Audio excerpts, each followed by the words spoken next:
இங்கிலாந்து அணி இந்த தொடரில் முதல் போட்டியில் வென்ற பொழுது இந்தியாவில் பல ஆண்டுகளுக்கு பிறகு வெளியில் இருந்து வரும் ஒரு அணி டெஸ்ட் தொடரில் இந்தியாவை வீழ்த்தப் போகிறது என்று பலரும் பேசினார்கள். மேலும் இங்கிலாந்து அணி விளையாடும் அதிரடியான முறை மற்றும் இந்திய அணியில் விராட் கோலி இல்லாதது எல்லாம் சேர்ந்து இங்கிலாந்து இந்தியாவில் டெஸ்ட் தொடரை வென்றுவிடுமோ என்று பலரும் சந்தேகப்படவே செய்தார்கள். இங்கிலாந்து அணியின் இந்த தொடரின் தோல்வி குறித்து பேசியுள்ள ஆஸ்திரேலியா முன்னாள் சுழற்பந்து வீச்சாளர் பிராட்ஹாக் இங்கிலாந்து அணியை மிகவும் காட்டமாக விமர்சித்து தள்ளியிருக்கிறார்.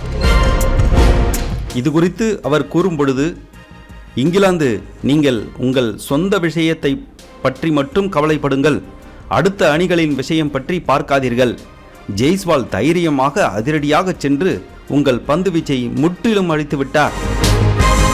ஜெய்ஸ்வால் அவர் விளையாடும் விதத்தில் விளையாடுகிறார், நீங்கள் விளையாடுவதை பார்த்து கிடையாது. நீங்கள் அப்படி சொன்னால் அவர்கள் திருப்பி நீங்கள் ஷேவாக்கை பார்த்து விளையாடுவதாக சொல்வார்கள்.